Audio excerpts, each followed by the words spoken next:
Welcome to my channel. Subscribe to my channel so you don't miss new videos. It's not hard for you, it's my pleasure. Okay, so this story is a little different from the usual "my pet is the best" tales you see online. I'll start by saying that my dog, Milo, is not your typical fetch the ball kind of pet. He's smart, like, way smarter than I ever thought he could be. And I swear, what he did recently caught me completely off guard.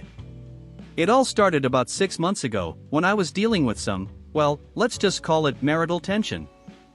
Things between me and my wife, Claire, had been rocky for a while. We'd been arguing a lot. You know the kind of arguments that don't get resolved, just kinda simmer under the surface? Yeah, that. And it's not like we didn't try to work through it, but every conversation seemed to circle around the same things: frustration, misunderstandings, and just silence. That's when Milo started acting a little weird. Now, I'm not one of those guys who reads into their pet's behavior too much. But Milo, a usually calm and affectionate dog, started acting like he was trying to tell us something. It wasn't until one particular evening when I was sitting on the couch, stewing over a fight from earlier in the day, that I started noticing how often Milo would just stare at Claire. Not in a cute, I want to play kind of way, but like he knew something we didn't. I brushed it off as just my own paranoia. But then, one night, things took a turn. It was a Thursday night when it happened. Claire and I were in the middle of another one of those long silences, the kind that feels like it could stretch on forever. I was scrolling through my phone, mindlessly checking emails, when I noticed Milo had been acting up. He was pacing around the living room, whining a little, and his eyes kept darting from me to Claire, almost like he was trying to tell us something. I looked over at Claire, who was sitting on the couch with her arms crossed, her gaze distant. I could tell she was upset, but we hadn't talked in hours, so I wasn't sure what to say. Suddenly, Milo stopped pacing and did something that made my heart skip a beat. He went straight to the door.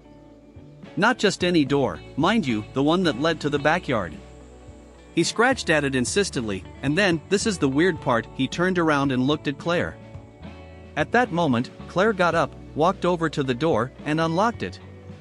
I watched in disbelief as she stepped outside without saying a word, Milo following right behind her. I had no idea what just happened. Milo had never done that before. He was usually so attached to me, never really paying much attention to where Claire went. It didn't hit me until later, but in that moment, I felt like Milo had somehow known that something wasn't right between us. Almost like he was making Claire take a break from the tension. But why? After Claire went outside, I sat there for a moment, trying to process what had just happened. Milo had never been the type to push Claire in any way, so why now? What was he trying to communicate? I wasn't exactly the type to put a lot of weight on animal behavior until that night. I waited for a while, expecting Claire to come back in after a few minutes, but she didn't. Instead, I heard the faint sound of her talking outside, almost like she was having a conversation with Milo. I got up, went to the window, and saw them standing by the garden, Claire's posture more relaxed than I'd seen in weeks. She was speaking to Milo like she was confiding in him. It struck me as strange, but at the same time, there was something almost comforting about the scene. As much as I tried to ignore it, I couldn't help but feel a pang of jealousy. Was this dog now the one who could get her to open up when I couldn't? My chest tightened as the weight of the situation hit me. What had gone wrong between us? Why was a dog filling the gap I should have been filling? I stayed inside, sitting in the darkened living room, battling my own thoughts. For the first time in a while, I realized how much I missed her. It wasn't just about the arguments or the silences anymore, it was the little moments, the warmth we used to share. And there I was, letting a dog communicate things that I hadn't even been able to say. I felt a deep frustration bubbling up inside of me. Why couldn't I just fix this? I don't know how long I sat there, brooding in the quiet, but eventually, I heard the back door creak open. Claire walked back inside, and Milo followed her, his tail wagging, looking way too pleased with himself for a dog that had just orchestrated a mini intervention. She didn't say anything at first, and I didn't know what to do. Should I say something? Should I apologize? But I didn't. I couldn't. The tension was too thick, like the air before a storm, and neither of us knew where to start. Milo jumped onto the couch between us, something he'd never done before, and that's when it hit me, the dog had played a part in all of this. He'd broken the silence, gotten Claire to open up to him. What had he seen? What had he heard? I mean, how could he know that Claire needed a break from me? Maybe he saw more than I was willing to admit. Claire finally spoke up, her voice quieter than usual. I've been feeling like we're not really connected anymore, she said, her gaze flicking down at Milo as if he was her confidant. It's like we're just coexisting. My chest tightened, and I fought back the urge to lash out. It wasn't fair. I hadn't been the perfect husband, sure, but I didn't deserve to hear it like this. But instead of saying anything, I just nodded. I couldn't find the words. Milo, for his part, just sat there, looking at both of us, like he understood more than either of us did. It felt like he was the bridge between us, this creature who didn't speak our language but somehow seemed to know what needed to happen. That was when it hit me, a sudden realization, maybe Milo wasn't just trying to break the tension. Maybe he was trying to fix things.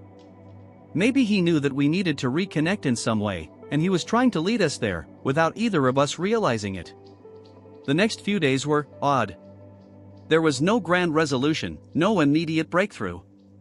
Claire and I didn't talk much, but there was something different. It wasn't a sudden shift, but more like a crack in the door that was just big enough to let a little light through. And the more I thought about it, the more I realized that Milo had become our unspoken mediator.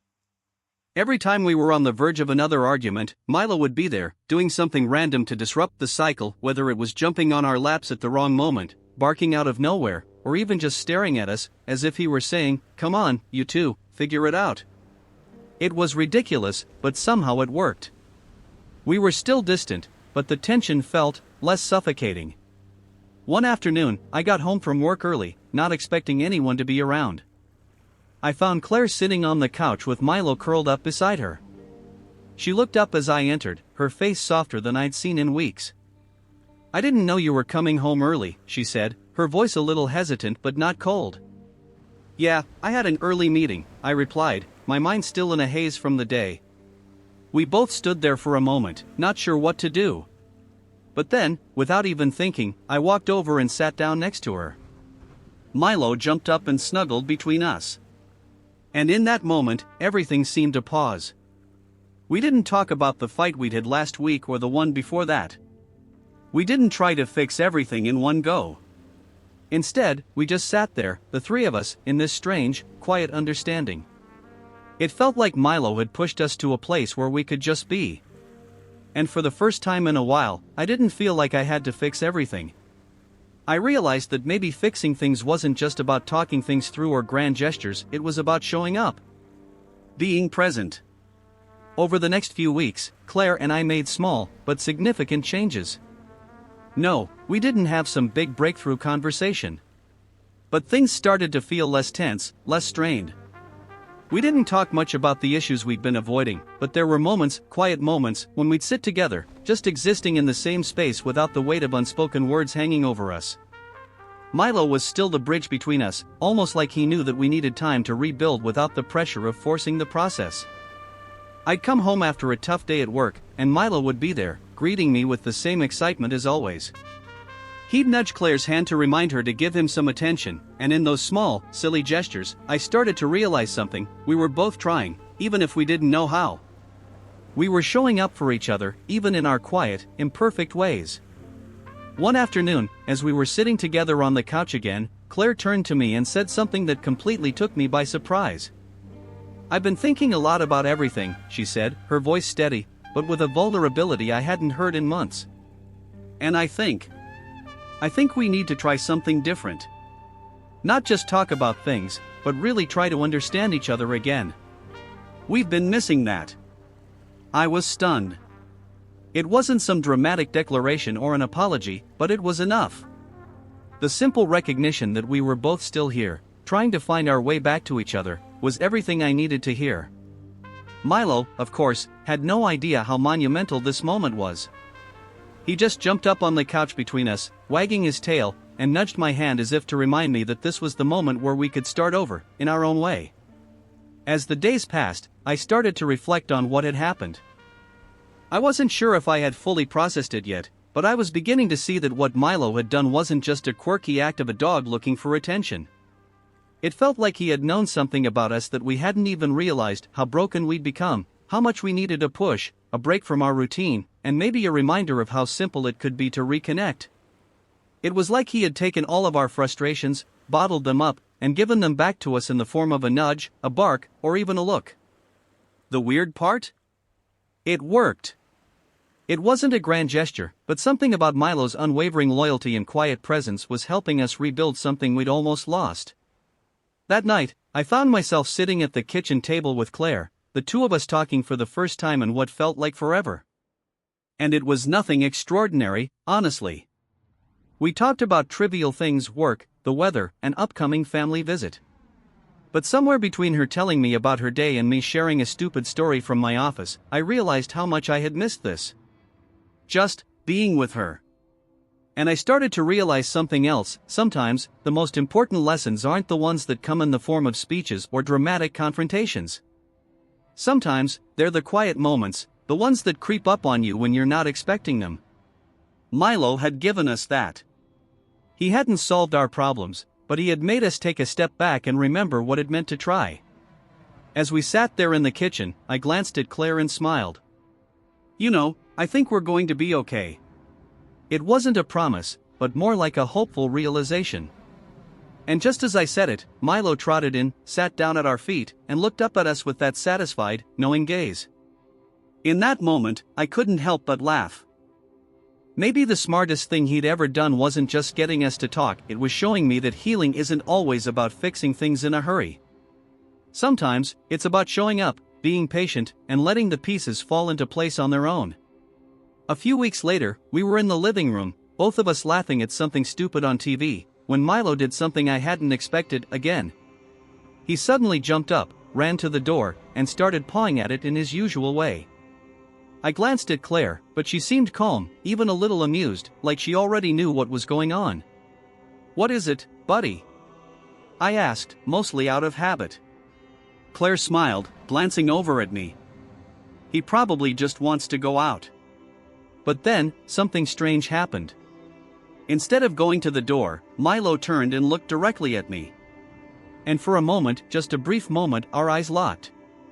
I don't know why, but it felt like he was communicating something deeper than just needing a bathroom break.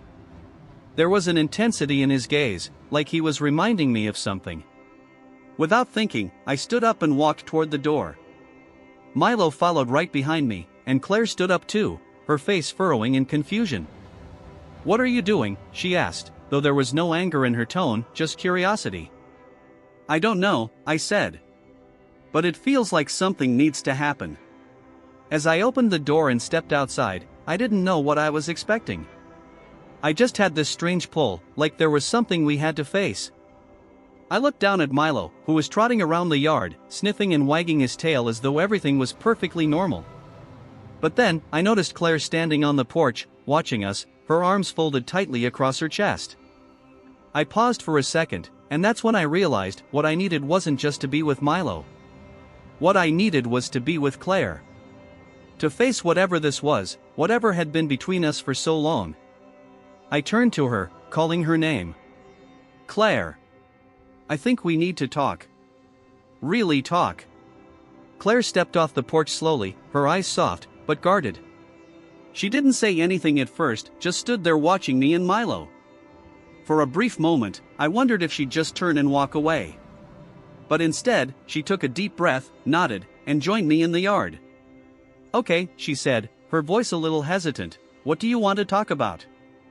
I didn't know where to start. It felt like we had so much unsaid between us, so many things buried deep under the surface.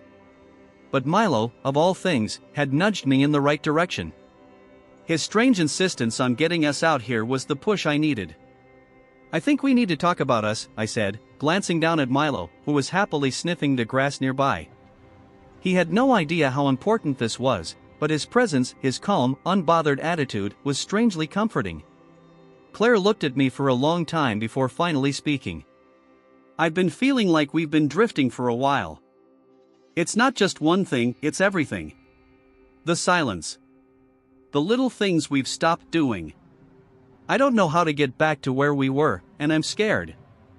Her words hit me harder than I expected. I had been so caught up in my own frustrations, my own feeling of being disconnected, that I hadn't even realized she was struggling too. She wasn't just frustrated with me, she was scared of losing something important, us. I swallowed hard, looking down at Milo, who was now sitting beside us, his head cocked like he was listening. It was surreal.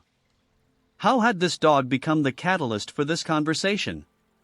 For a moment, I just let the silence linger, taking in what she had said. I'm scared too, I admitted, finally finding the courage to speak. But I don't want to lose you, Claire. I don't want us to be just roommates. I want to find a way back to each other. Claire nodded slowly, her expression softening. I want that too. But it's going to take time. I felt a wave of relief wash over me, but it wasn't the kind of relief that came from fixing everything at once. It was the kind of relief that comes from knowing you've just taken the first step. We stood there for a while, both of us just standing in the yard, letting the cool breeze settle over us. Milo, as if sensing the change in the air, patted over to Claire and nudged her hand. She looked down at him, her smile faint but genuine. I guess we owe this little guy a thank you, I said, chuckling softly. Claire smiled, her eyes meeting mine for the first time in a while, really meeting mine. Yeah, I think we do. The days following our conversation were slow, but in the best way. We didn't expect things to magically get better overnight, but there was a shift. A small one, but enough to feel like we were on the right path. Every now and then, I'd catch Claire looking at me, like she was seeing me for the first time again.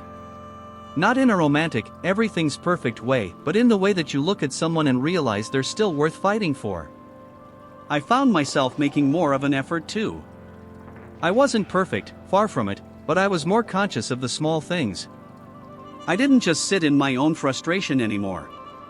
I started to notice the little ways that we could reconnect, a gentle touch when passing by. Asking about her day. Watching TV together and actually talking about what we were watching. For a while, we had been too tired, too busy, or too disconnected to care about those little moments. But now, it felt like we were slowly rediscovering them. Milo, of course, was the ever-present companion through all of this. His presence wasn't just comforting, it was a reminder of something I hadn't realized I needed, patience. He didn't demand anything from us, just showed up and existed, tail wagging, happy to be alive. And in his simple, joyful way, he showed me that sometimes the best way to heal is to just be present. To stop trying to fix everything all at once and let things unfold in their own time. We didn't talk about the big stuff right away. There was no need to rehash everything we'd gone through. But we started to communicate more about what we wanted, about our feelings, about the things we were scared of. And that, in itself, was progress. One afternoon, after work, I came home to find Claire in the kitchen, chopping vegetables for dinner. Milo was sitting at her feet, looking up at her like he was waiting for his turn to get involved. The scene felt normal in a way that was comforting. I walked up behind Claire, wrapping my arms around her waist for a brief hug.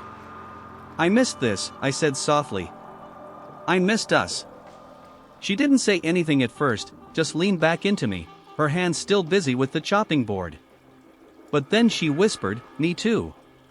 Milo, as usual, broke the moment by suddenly jumping up and running circles around us, as if to remind us that life could still be simple, that there was joy in the everyday. And for the first time in a long time, I felt like we were on the road to something better. Maybe it wasn't a grand transformation. Maybe it wasn't even a permanent fix. But it was a step in the right direction.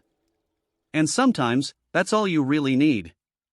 Just when I thought things were starting to settle, doubt crept in. It wasn't a huge wave, but more like a quiet whisper in the back of my mind, constantly pulling me back. I started to wonder if we were just going through the motions. Was this real progress, or were we just fooling ourselves into thinking everything was fine? Milo seemed to sense my unease. On the surface, everything looked good. Claire and I were getting along, our routine was becoming more stable, but something felt fragile. I found myself questioning whether we could truly recover from the damage that had been done. The walls we'd built up, the things we hadn't said, the ways we'd failed each other, it all seemed like too much to overcome. One evening, after Claire had gone to bed, I found myself sitting alone in the living room, staring at the empty space in front of me. Milo, as usual, was curled up at my feet. He must have noticed my tension, because he lifted his head and nudged my leg with his nose. I barely registered the action at first, too lost in my own thoughts. But then he did it again, a little more forcefully, and I finally looked down at him. There was something about the way he looked up at me, almost like he was waiting for me to make a decision. It was as if he knew the weight of the moment, as if he knew that this was a turning point. I laughed quietly to myself, shaking my head. "What are you trying to tell me, buddy?" Milo simply stared back at me, his tail giving a slight thump on the floor. I sighed, rubbing my face with my hands. For the first time in a long while, I felt completely lost. The path forward wasn't clear. It wasn't just about healing, it was about trust. Trust that things could get better. Trust that we could rebuild. And trust, above all, in myself. I wasn't sure how to move forward, but I knew one thing for certain: I couldn't let this doubt control me. I had to face it, just like I had faced the uncertainty when we first started to talk again. I had to take that first step, even if it was small. Even if it was scary. So, I made a decision. I wasn't going to let this moment of doubt define us. I was going to show up, just like I had before, and keep doing the small things that mattered. I wasn't going to let fear stop me from moving forward. And with that resolve, I stood up, stretching, and looked down at Milo, who was still quietly watching me. "All right, buddy," I said softly, "let's get some sleep. Tomorrow's a new day." Milo gave a small woof, as if to agree, and we both headed to bed, the uncertainty of the future still there but no longer paralyzing me. The next few days felt like a series of small victories. Nothing dramatic or life-changing, but enough to remind me that progress, however slow, was happening. Claire and I started going on short walks together again, nothing special, just a way to break out of the house, get some fresh air, and talk. And talk we did. It wasn't always deep or emotional, but it was real. We laughed more. We fought less. And when we disagreed, we worked through it without letting things fester.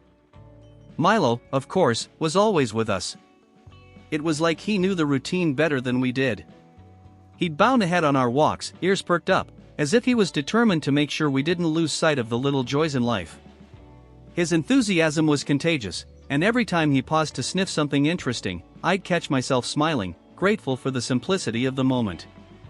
One evening, while sitting on the couch, Claire reached over and grabbed my hand. It was a simple gesture, but it spoke volumes.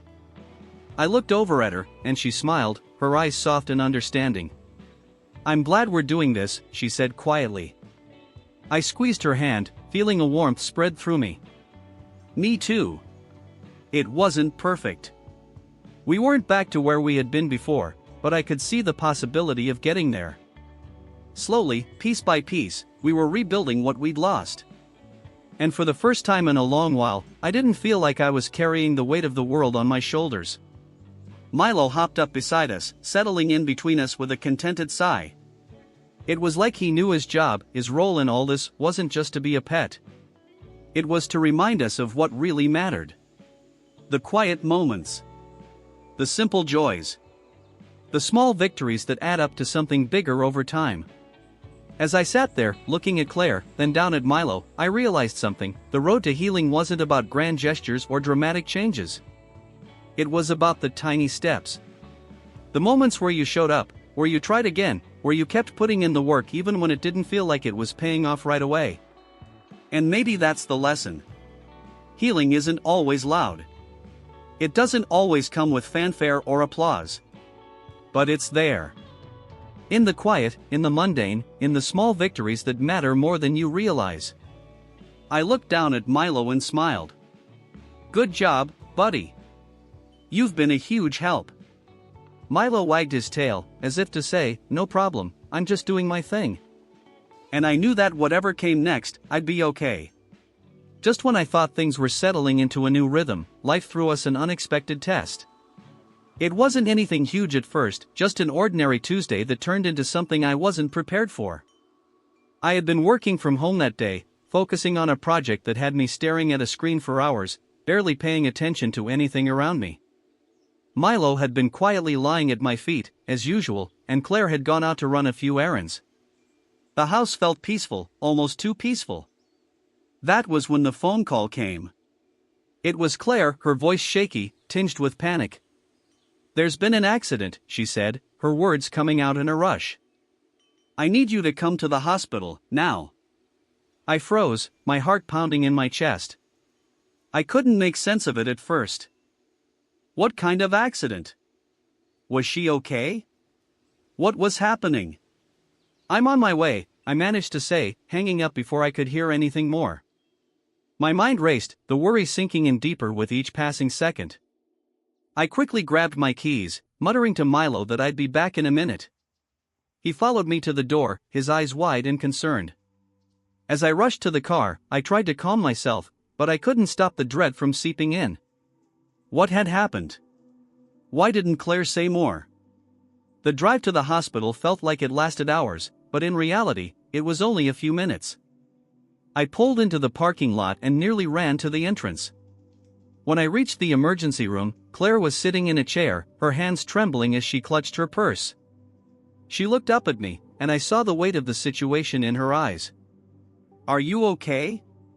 I asked, my voice frantic. Claire nodded, but the faint hint of tears in her eyes told a different story. "It's not me," she said quietly.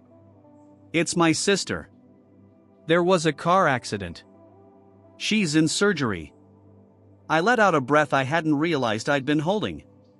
The relief was almost too much to bear, but the fear didn't dissipate entirely. "How bad is it?" Claire shook her head, a tear escaping. "I don't know yet. They're still trying to figure it out." The next few hours were a blur. We sat together in the waiting room, surrounded by strangers, each of us lost in our own thoughts, waiting for news. The uncertainty hung in the air, thick and suffocating. I kept looking over at Claire, trying to offer her comfort, but I could feel the weight of my own fear threatening to take over. Milo was on my mind the entire time. I couldn't help but wonder how he was doing at home, alone. Would he be okay without us? Should I have brought him with me? Finally, the doctor came out. He was calm, composed, but his words hit me like a punch in the gut. "She's stable now," he said. "It was a close call, but she's going to be okay." I felt a wave of relief wash over me, followed by an exhaustion I didn't realize I was carrying. Claire let out a soft sob, and I wrapped my arms around her, holding her tight. In that moment, I realized how fragile everything really was. How easy it was to take the people you love for granted, assuming that everything will always be fine. And yet, in the blink of an eye, life could change. As we left the hospital later that night, Claire leaning into me for support, I couldn't stop thinking about the fragility of it all. I was grateful that her sister was going to be okay, but I was also reminded of how much I had to cherish every moment I had with the people I loved. And as I walked through the door later that night, greeted by Milo's excited tail wagging, I realized something else. Even in the midst of uncertainty and fear, there were still things to be grateful for. Milo had been a constant source of comfort in a time when I felt completely out of control. And as I sat down with him by my side, I knew that no matter what happened, we'd face it together. The following days passed in a haze. Claire's sister was recovering, slowly but surely. The worst was over, but I still couldn't shake the feeling that something had shifted. Not just with Claire's family, but with us as well. After everything that happened, I found myself reflecting on what mattered most. It wasn't the big events, the career milestones, or the things I had thought were so important before. It was the quiet moments. The ones where you were present, where you chose to be with the people who mattered most. It was those times when you could look around and realize how much you had, even when things weren't perfect. Milo seemed to understand this on a level I hadn't fully appreciated before. As I watched him curl up by my feet, his eyes half closed in contentment, I realized how much he'd been teaching me through his simple presence. He didn't worry about the future or dwell on the past. He lived in the moment, always showing up with love, loyalty, and joy. And somehow, that was exactly what I needed right then. The whole experience with the accident had brought out something unexpected in me. A shift in perspective. I realized how often I'd taken things for granted, assuming that life would always go according to plan. I'd gotten caught up in the chaos, in the busyness of life, and I'd forgotten the importance of slowing down, of appreciating what I had in the here and now. One night, after dinner, I sat on the couch with Claire, Milo sprawled across my lap. We were quiet, the weight of everything we'd been through hanging between us but also somehow bringing us closer. It felt like we were in this new space together, one where the small things were the most important. Do you ever think about how much we've changed? Claire asked softly, breaking the silence. I looked at her, surprised by the question. Yeah, I do, I said quietly. I think about it a lot, actually. She leaned her head against my shoulder, and we sat there in peaceful silence for a while, just letting everything settle in. I hadn't realized how much I needed to change until I was faced with something that scared me. The accident with Claire's sister, the way it rattled me, forced me to see things differently. It wasn't just about the relationship, it was about life. About how fragile it all was, how fleeting. In the end, I realized that what mattered wasn't always about having it all figured out. It wasn't about achieving some ideal or perfection. It was about showing up. Being there for each other. Choosing love even when it was hard. And yes, sometimes it meant trusting that things could get better, even when you didn't have all the answers. So, I made a promise to myself, one that I would keep, no matter what. To never take the small moments for granted again. To appreciate what I had, whether it was a quiet evening with Claire and Milo, or a simple walk in the park. To be present. To be here. Milo seemed to know exactly how I felt. He let out a little sigh, his body relaxing as he nuzzled closer to me. It was as if he, too, understood the beauty of just being. In that moment, I realized that sometimes the smartest thing your pet can do is remind you of the simplest truths. As time went on, life slowly returned to a new version of normal. Things weren't exactly the same as before, I don't think they ever would be. But that was okay. In fact, it was better than okay. Because in the quiet aftermath of everything we'd been through, I found a new sense of peace, a clarity that had been missing for far too long. Claire and I continued to rebuild. We didn't rush it. We took things day by day, focusing on the small victories. Sometimes, that meant a conversation over dinner without any distractions. Other times, it meant sitting in silence, appreciating the simple act of being together. We learned to lean on each other, to trust in what we had even when the world outside seemed chaotic. And then there was Milo. Oh, Milo. He was still as mischievous as ever, but somehow, he'd become more than just our pet. He was a constant reminder of the value of living in the moment. Of showing up. Of loving without conditions. One night, not long after things started to feel more stable, I found myself sitting on the porch, Milo at my feet, staring up at the stars. The night was calm, cool, the kind of night that made everything feel just right. Claire was inside, tending to something, but I was content in my own thoughts. I realized something then that I hadn't fully understood before. I'd spent so much time looking for big answers, for some kind of grand revelation. But the real answers, what I truly needed to know, were already right in front of me. It wasn't about how well I could handle everything. It wasn't about what I could achieve. It wasn't about making sure nothing ever went wrong again. It was about accepting the uncertainty. It was about embracing the imperfections of life. It was about being open to the unexpected, to the things you couldn't control. And trusting that even in the midst of all that, there was still beauty. There was still love. There was still hope. I had learned that, thanks to Milo. And I'd learned it thanks to Claire, too. I smiled, scratching Milo's ears as he looked up at me, tail thumping gently against the porch floor. You're pretty smart, you know that? He wagged his tail a little faster, as if to say, yeah, I know. In that moment, I understood that the smartest thing my pet had ever done wasn't anything spectacular. It was simply being there, every day, reminding me of the things that really mattered. reminding me to slow down, to appreciate what I had, and to be grateful for every single moment. I looked at the stars again, feeling a sense of calm wash over me. Life wasn't perfect. It was messy, unpredictable, and sometimes painful. But if I could live with the same quiet grace that Milo showed me every day, I knew I'd be alright. And maybe, just maybe, that's all we really need to know.